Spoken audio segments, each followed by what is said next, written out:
Todd, let's talk about Night 90. This was the most looked forward to release, I think, for a lot of people. And I watched it last night. I had the night off, which was wonderful. I watched the director's cut, and Todd strictly told me, he's like, you got to watch the Savini interview in this.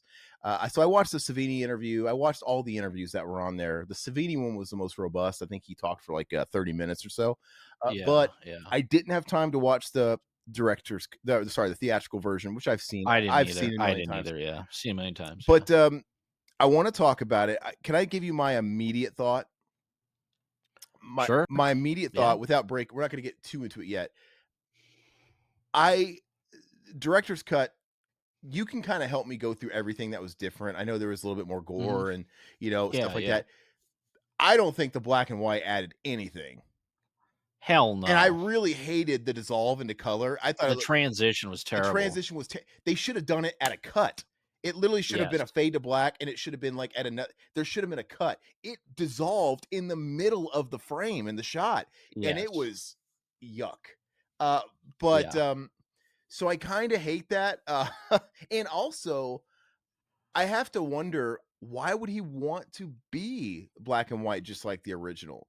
I love how it was color and he was doing his own thing. And Yeah. if anything, it being black and white, it kind of only made it more noticeable that Bill Moseley is doing like a 1960s impression in his acting. They're coming to get you, ball. Everything's like heightened and I don't know, but I didn't like Well, that. after listening to the interview, figure out that Tom had a lot of bad ideas, and he still has a lot of bad ideas when it comes to this. So, no, I agree with the whole, intro with the black and white. I think it's dumb. Like, originally, he was talking about his vision was it was supposed to be black and white until the farmhouse. Mhm. So and then he came back and did this at the cemetery zombie scene. Like, so he changed his mind. It was like, okay, this is a better time to turn it into color. The whole thing's dumb when it comes to the whole color thing. Do I think it's unwatchable? No, no. I think it's still, still great and everything like that. But uh, I don't know. I don't have the same feeling as I do with the colored version. I think it's unnecessary, in my opinion. And once you get out of the black and white, it's fine. Your color, and we're rocking and Yeah. rolling. But another thing about Tom, because I was watching the interview, the fake out. I get the reason why he had that. I'm sorry. That guy, that old man, fake you out like he's the Yeah. original zombie or whatever. Mhm. And he says in the interview, he's like, we had him as sort of like a MacGuffin or whatever because it would make the actual first cemetery zombie extra scary. But I'm like, why is the guy walking around saying, I'm sorry, I'm sorry? Is he even a zombie then? So he's just a random old man. He's the caretaker. So why is he saying, I'm sorry, I'm sorry, I'm sorry? I don't know. He was going up to him and saying, "See, I always liked that aspect of it. How the caretaker came up and was saying that, and then a random zombie popped out. No, I love the film. I think it's great. There are some issues that we'll talk about when it comes to the different visions of the film, but yeah, You should be the one to talk about all of the differences in the director's cut. okay, yeah. So the director's cut, the main difference was, of course, the black and white. And then we're getting into there's some extra gore scenes. So there's a scene with Uncle Reed Mhm. where he gets the fireplace poker pretty much ripped through his head. We did see that. That was extra. Still one of the greatest Um, looking zombies ever. Uncle Reed is creepy as shit, great. dude. And, Yeah. I did they ever correct me, sorry, did they even have any fat zombies in the original Night and Dawn? I don't recall seeing Yeah, fat they zombies. they had the fat zombie that fell in Oh, the you're the right. pond or Okay, you're right. the what or There wishing well there's or just whatever. there's something so cool seeing such early in the film, obviously, there's a cemetery zombie, but just seeing that imposing big fat hillbilly zombie at the on the stairway is really cool. I love Nice. the movie, I enjoyed it. I haven't seen it since we did a commentary for it some years back, but I had a lot of fun watching it. It still felt like the same movie to me, like And it looks the 4K looks great. It looks amazing, I think. It's very, very good, very bright, vibrant at the times, and it's the best it's ever gonna look. So I'm very, it's very still got a happy lot of with it. grain intact. It still very much Yes. looks like a Night 90. I still, but it's great. Some of the other scenes were some so pretty much exit wounds for some of the zombie kills. We did get to see that, which we didn't see in the original. Mhm. And then also one of the big ones was the zombie head explosion, where you shoot them with a shotgun up close, his head explodes. It's like Dawn of the Dead 2.0, Mhm. which is cool. I love that scene, where he does that. And other than that, there's not a whole lot of extra things. I think there might be a couple other pieces of dialogue in there that wasn't there because I've seen this a million times, this movie, but there's not a whole lot more. I But felt it's basically extended cuts of the gore sequences. I don't know what I was expecting with it, just the way everybody was talking about it, but I was expecting a little bit more out of the cut, Mhm, like, as far as what, because let's just say this, I've seen the movie a handful of times over the years. I saw it originally, in the '90s on one of those mhm. late night channels or whatever, but I saw it in the Joe '90s. Bob is where I first saw it. I saw it in the no, I don't think it was Joe Bob for me. I saw it somewhere in the '90s. It might have been like a Cinemax or maybe like a Sci-Fi Channel. I don't Mhm. know, but sometime in the mid '90s, and I've watched it 5, 6, 7, 8 times over the year. I don't know, just kind of over the years, but I'm not the guy to be able to say, "Oh, that was not in the original." Like I don't Mm. know him that fucking one to one. That's why I would have liked to have watched both versions back to back, but when I watched it, nothing was like hugely and noticeably different. Like it's overall the same film. It's not huge. But yeah, obviously besides a little bit of the violence. Um My history with this real quick though is this is the movie I stayed home sick, so I had the VHS, which I did do a quick little video and I posted it on there. This was the movie I always watched. Like I was, sick or I didn't want to go to school that day. I told my mom I was sick. I would always throw on Night of the Living Dead 90, eat beef jerky and Twinkies because I was a fat kid, dude. And I would watch Night of the Living Dead 90, and that was my go-to um movie to watch. But I've seen it so many damn times. It's great. I have to say something, Mutineer. He says some of the zombies are a bit too rubbery in Night 90 when they are hitting that one with the fire poker. And Johnny was an That's obvious Uncle Reach. hold on. And when Johnny was an obvious dummy when he hit his head, Savini dropped the ball. I think Johnny hitting his head I think it was great. That's awesome. I think Yeah, that I think it looks. I mean, yeah, of course it's a fucking dummy. Like, yeah, and if you watch the interview with Bill Moseley, he's like, "Well, I had two options." He's like, "We could have had me hit a fake tombstone or a fake me hit a real tombstone." I'm glad they went. I'm glad they went with the latter. But I thought yeah. it looked. I've always thought that really looked really good. Very charming. I like the dummies. I see. I don't mind that stuff. Yeah, but I think it looks good. The cut's quick enough. I think it looks pretty damn good personally. And even the rubbery zombies you're talking about, like Uncle Reed. Yeah, I know what you're saying, but Uncle Reed is supposed to be more of a festering looking corpse, because Yeah, obviously there's still zombies in here that are freshly dead. So they don't, there's the guy with the fucking suit ripped in the back. He was just buried or whatever. I don't know. I kind of always like that about Night because you don't so much get that in some of the later ones because they're all just like fucking decaying to shit in the later ones.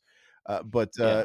even though it still wouldn't make sense because when you have like Land of the Dead, John Leguizamo Cholo, he literally just died. Mhm. So why does he look like a fucking a really aged zombie?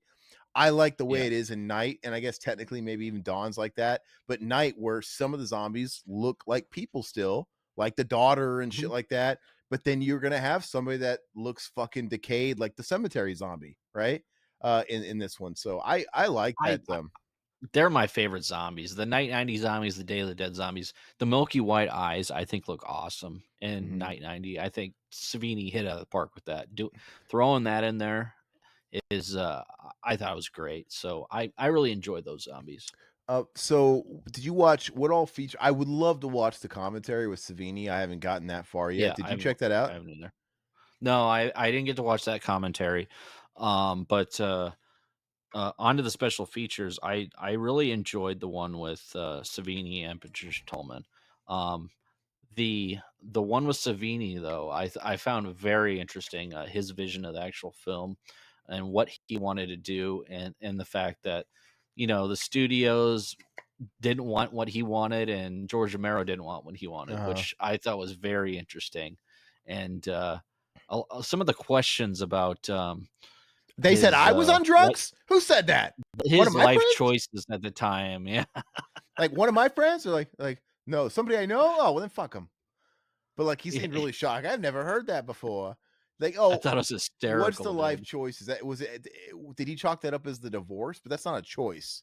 Yeah, they made it seem like it Well, was no, drugs. no, I'm saying, I mean, who knows, man? Who knows what's the truth and what's not the truth? We don't know. I mean, I'm sure that had something to do with it. I'm sure he wasn't too happy with the producers. I'm sure he wasn't happy that Romero was telling him not to put in all these scenes to make it an action film, and like Mm, going on and on about, oh, the scene with where you put the gun in the zombie's mouth and you'll see the view of the actual bullet. I'm like, that's freaking stupid, dude. Why would you even want to do anything like that in this movie? It doesn't even fit this movie, in my opinion. what about uh, all that stuff where he was talking about how, the skinny black zombie was supposed to be Barbara's mother? they didn't need to. Yeah, it's like we get it, and then Who so, cares? and I don't know, I can't remember if he said they actually filmed it that way, but I think she's reacting, like, when it cuts back to her, like, "You're losing it, girl. You're losing it." That I guess it would make a little bit more sense why she suddenly loses it, but she doesn't really need she doesn't need the excuse of seeing her mom to lose it. You're getting fucking Because locked you're getting locked in a house with zombies, you we know? didn't even know the mom. We saw her picture for 2 seconds. Who Mhm. cares? That sort of thing. He's like, "I did it for a Which reason." When she's on the tombstone and she's got that funny hat. I wanted you to remember that funny hat when we show it later. The funny hat. why? No, no, and I think George They and buried her, and the picture on her she's buried just as she looks on the fucking in the funny hat, yeah. dude, in the dress. Go ahead. No, I thought George actually, yeah, he probably talked him out of doing a lot of stupid stuff and messing up the movie, which I appreciate George on that. So George sounded like he wanted to get it done. So there was controversy around the final ending of the film and the way who shot it. Was it George? Was it Tom Savini? Savini says it was him. Mm. Like he did the whole film, and then Patricia Tolman ends up saying that Romero comes in at the end of the film and he shoots the rest of the film when she was talking to the camera or interviewing. So I'm like, okay, who do I believe, Savini or Patricia Tolman? Oh, I think I know who to believe at this point. So Patricia Tolman. I don't know. Did she Yeah. say that in the interview? Yeah, she said George came in at the end and he was there at the And at even the with end. Savini talking about, his role as a quote unquote "producer" and whatnot, I didn't realize I mean, he was really on set quite a bit. I mean, he was around. Yeah. And Mhm. I guess I never really thought about that. I'm like, okay, well, writing's one thing, and he could be a producer, but like I didn't realize he was actually boots on the ground for a lot of it.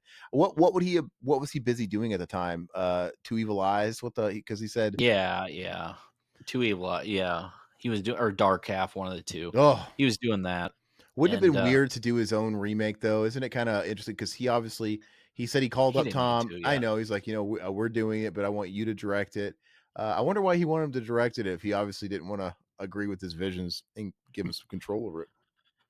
I don't know. I mean, he probably just wanted to give him a shot. I mean, maybe he did him a lot of favors, and he was just like, "Okay, let's give it to Tom and see what he can do with it," Did and then Tom once he ever figured out did Tom Tom was in over his head. but did Tom didn't work with Romero in, as an effects artist after the '90s, right?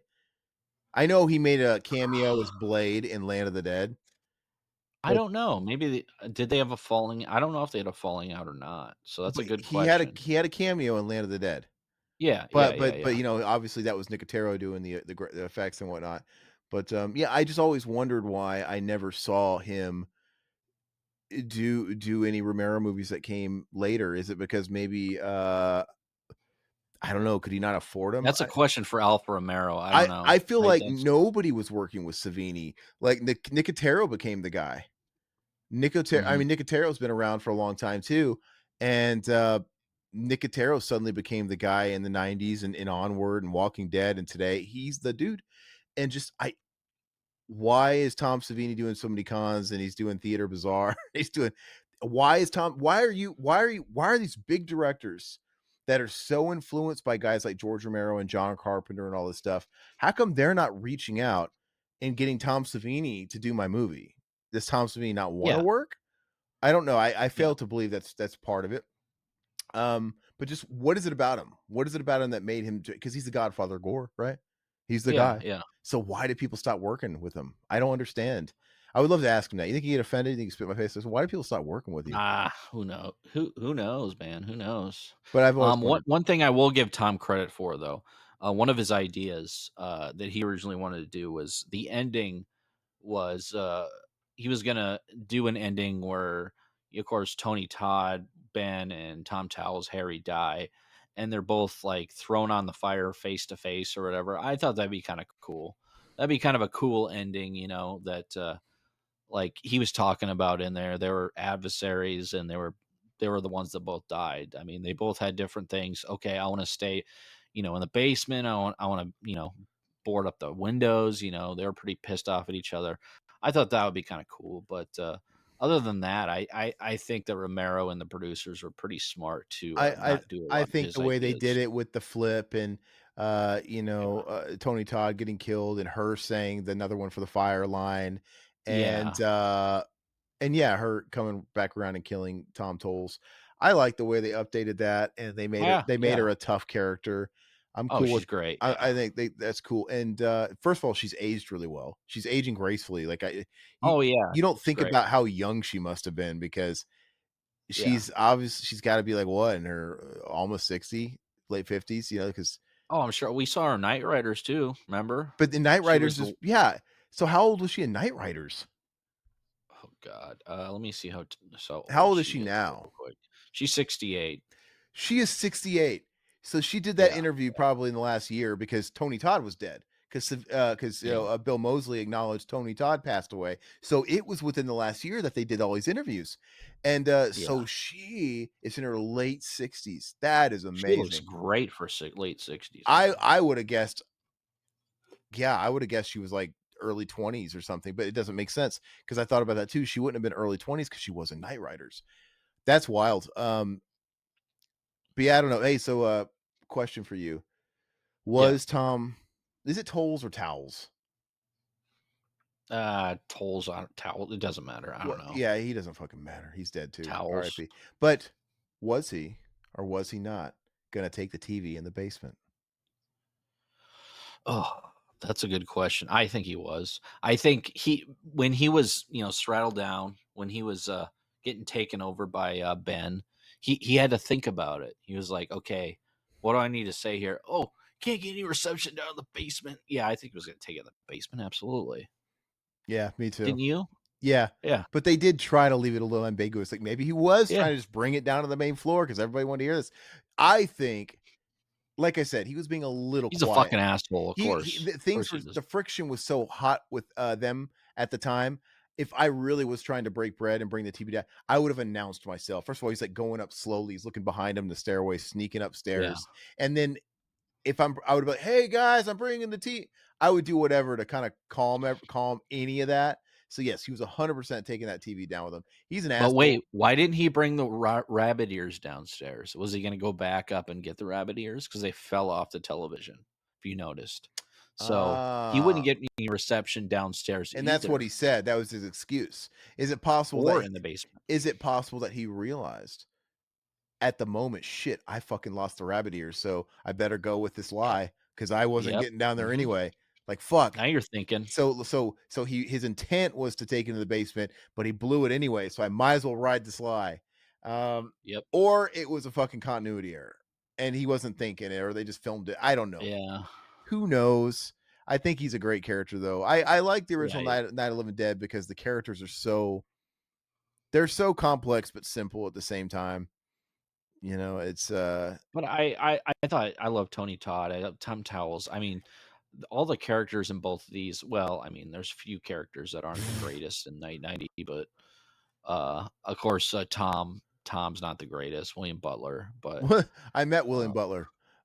So William Butler, he was at a convention, and I went with the one I got your autograph from George Romero. William Oh, Butler, yeah, yeah, okay.